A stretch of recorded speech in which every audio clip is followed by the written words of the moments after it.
Once upon a time, there lived a famous hunter named Nnadi.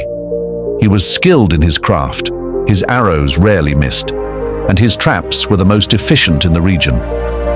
The villagers relied on him for meat. Yet, Nnadi was unhappy. One evening, as the village celebrated Obina, the wealthiest man, Nnadi, sat alone. The people cheered as Obina distributed fine goods from his travels. Meanwhile, the maidens whispered about Chike, the most handsome man in the village, and how they wished to marry him. In another corner, Ekene, the warrior, stood tall and proud, surrounded by men who sought his counsel. Nnadi sighed. "I am just a hunter. People need me today, but forget me tomorrow. Obina has wealth, Chike has admiration, and Ekene has power. I wish I were one of them." Burdened by his thoughts, he went to see Mama Ugo, the village's wise woman. That night, he knocked on Mama Ugo's door, a woman who he respected immense. With her, he felt at ease to discuss whatever bothers him. "Come in, my son," she said.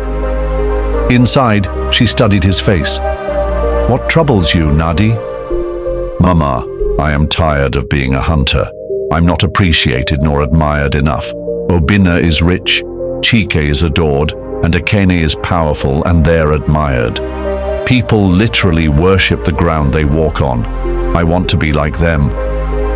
Mama Ugo smiled. "You believe they are happier than you?" "Of course," Nnadi said. She nodded. "If you wish to understand, find Baba Chinedu in the next village. They say he has the power to change a man into whatever he desires."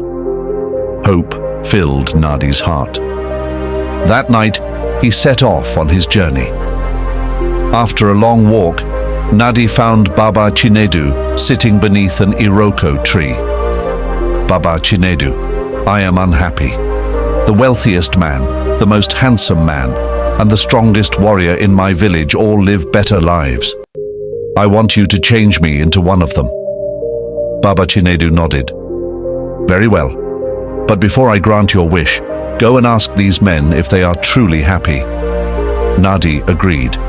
First, he visited Obina, the richest man in the village.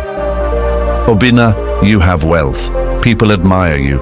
Surely you must be the happiest man in the village." Obina sighed. "Nnadi, you see my riches, but not my worries. I fear thieves, and I do not know who truly loves me. At night I do not sleep peacefully. If anyone is happy, it must be Chike. He is loved without burden." Next, Nnadi approached Chike, the most handsome man in the village. "Chike, you are the most admired man. Surely you must be the happiest." Chike shook his head.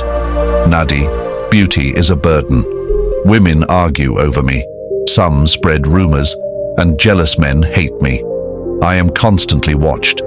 If anyone is happy, it must be Ekene, the warrior. He is respected without question." Finally, Nnadi went to Ekene, the mighty warrior. "Ekene, you are strong and respected. Surely you must be the happiest." Ekene sighed. "Nnadi, do you know what it is like to live with a spear in your hand? Every battle could be my last.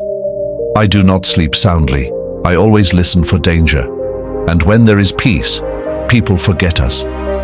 I look at you, free to live as you please, and I think you must be the happiest." Shocked, Nnadi returned to Baba Chinedu. "Baba, I have spoken to the wealthiest man, the most handsome man, and the strongest warrior. None of them are as happy as I thought. Each carries a burden. And now, for the first time, I realize I have something they do not. Freedom." Baba Chinedu smiled. "You have learned the greatest lesson. Happiness is not found in another man's life, but in appreciating your own." Nnadi bowed. "I no longer wish to be anyone else. I am happy with who I am." Baba Chinedu nodded. "That is the greatest transformation of all." From that day on, Nnadi no longer envied others. He took pride in his hunting, embraced his life, and for the first time was truly happy.